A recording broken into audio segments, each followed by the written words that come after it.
Larry Hedrick here for Mysteries of Superstition Mountain. Today we have a special Christmas miracle story by David Jones. Today I'd like to tell you a personal story that happened within the shadows of the Superstition Mountains. Now this is a Christmas miracle story, and it happened in the mid-1800s, not to me, but to my direct grandfather. Not my first great grandfather. We'll get into that in just a second. But the bottom line is, this story is very personal to me, and I think you'll enjoy it. And first off, I need to let you know how I found out about this story, because it is a family story. My great-grandmother and my grandmother, I used to go and live with them during the summer for a couple years, and there was always this golden bronze, or it was kind of a weird statue on the piano, and I would always say, "Grandma, Grandma, great-grandma, what is that?" And they would go, "That reminds us of our grandfather." And I go, "What?" So, as little kids do, I would bug them, and finally they said, "That reminds us of Matthew Caldwell." Now, Matthew Caldwell was my great-grandmother's great-grandfather. So that's that's 6 generations. It goes back a little ways. But the great thing for people like myself, he wrote journals, and he wrote really good journals. So I would like to share with you a Christmas miracle that happened to him just in the shadow of the Superstition Mountains in the mid-1800s.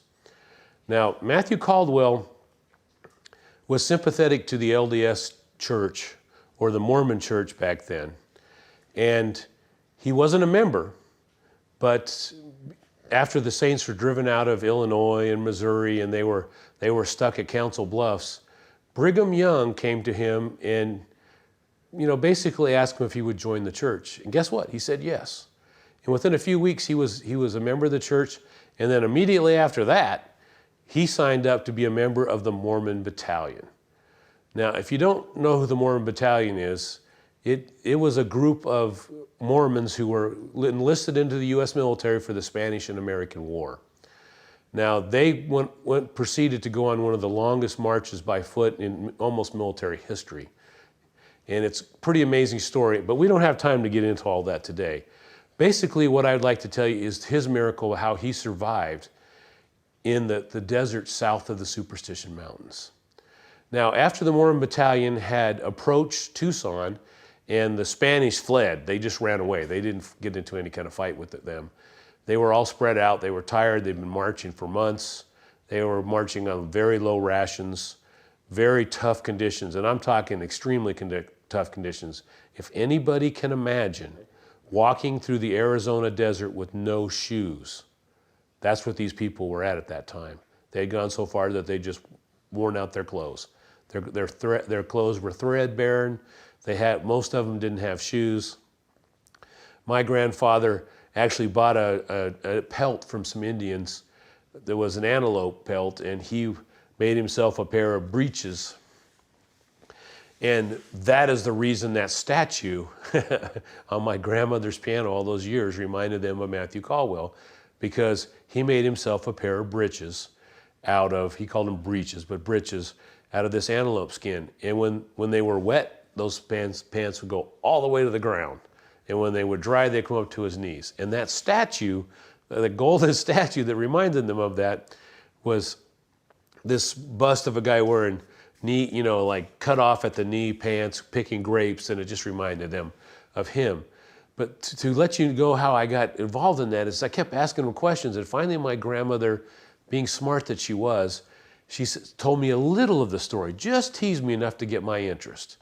And then after that, she found his journal and she read to me a synopsis, a shortened version of the journals, because they're very long, and put it on cassette tape for me. And if you want, I'll put a link at the bottom of the description. You can listen to that, because I've actually edited it down so it can be listened to. But that just was the tip of the iceberg, what this story was. Since then, I have done hours and hours of research and reading books, and almost think I could write a book on the topic at this point of Matthew Caldwell, because it was just an amazing story of what those people went through on that battalion march. It was just incredible. But back to the story. So they're marching back from Tucson, heading north towards the Superstition Mountains before they head west to San Diego. And they come upon the Pima village.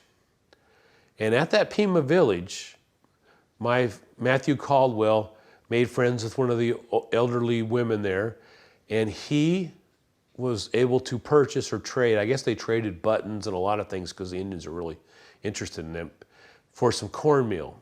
And he absolutely loved cornmeal muffins that his wife used to make for him.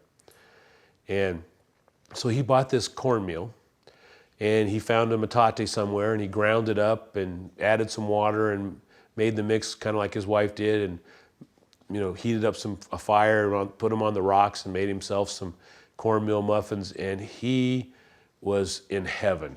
That was his favorite food. He was able to get onto it because they have been just deprived of nutrition through this whole trip. They were on half rations, and then they didn't have enough rations. It just went on and on and on.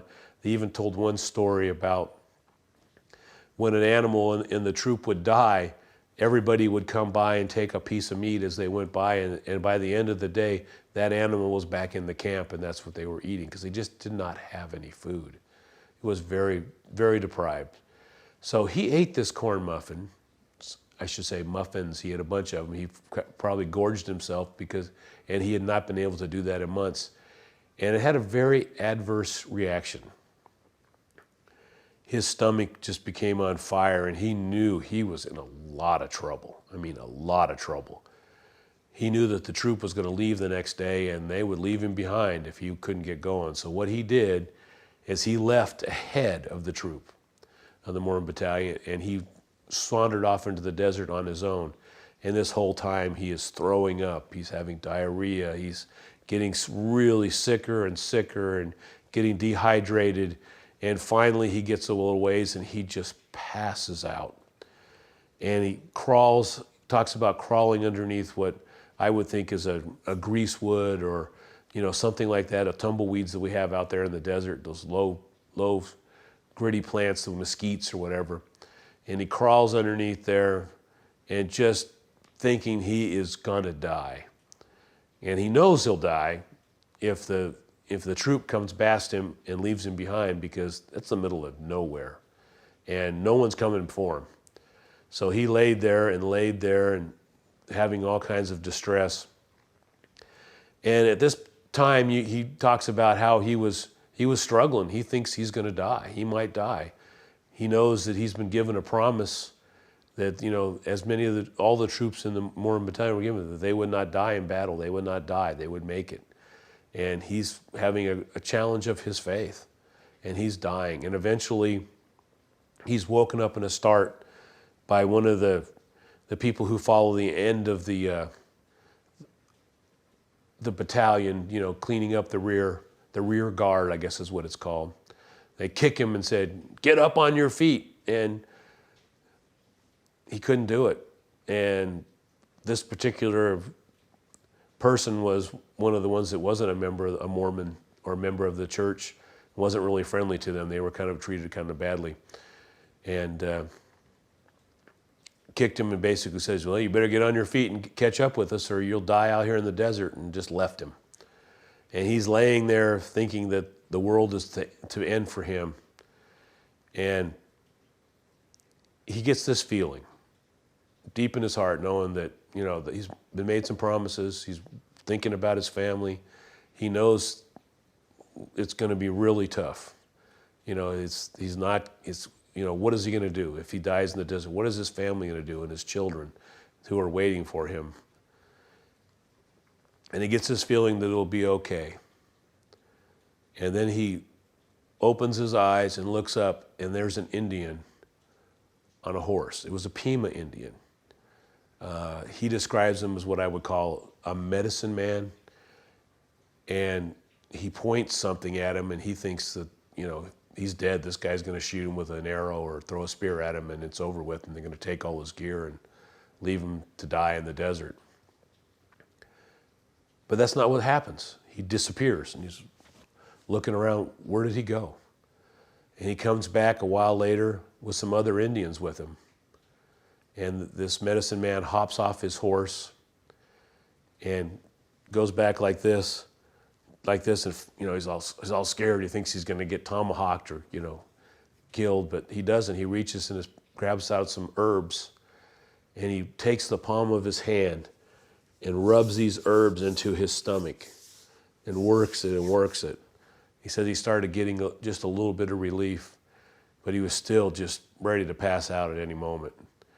And the other Indians that came with him, I think he's thinking, this is it. This is the end. They're going to take my gear, my gun, all my gear, and I'm a goner. And they don't. They throw him up on the back of the horse, roughshod. They just throw him up there and give him put all his gear hanging on the horse. And the Indian that first spotted him starts walking his horse at a real slow pace, and he just talks about how much agony he was in. He was just barely conscious this whole time.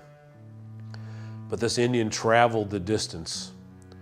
Now, the interesting thing is the date of this is December 24th. It's Christmas Eve. So he gets to the outside of the camp, and now there's pickets all the way around the camp, and the Indian didn't want to get shot by accident, so he got him within crawling distance of the pickets. He let him down on the ground with his gear, and then he rode off. And Matthew Caldwell was able to crawl the distance to where the picket could see him, and then they helped him into camp. And the next morning was Christmas morning. And the interesting thing is, there is a place out there in the desert. It's called Christmas Camp, and that's where the Mormon Battalion camped.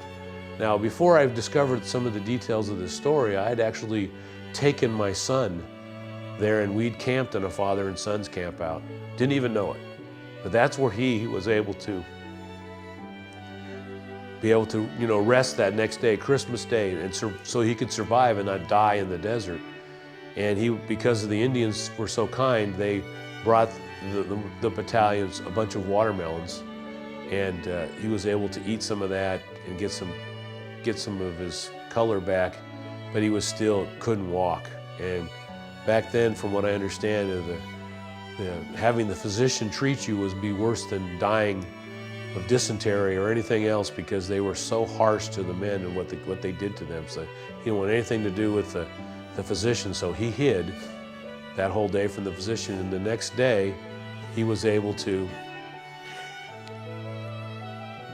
get a ride on one of the officer's saddles.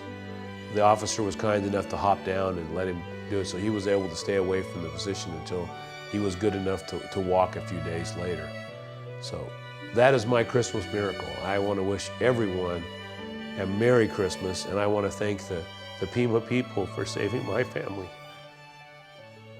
And that is another mystery of the Superstition Mountains. Thank you for watching this episode of Mysteries of the Superstition Mountains.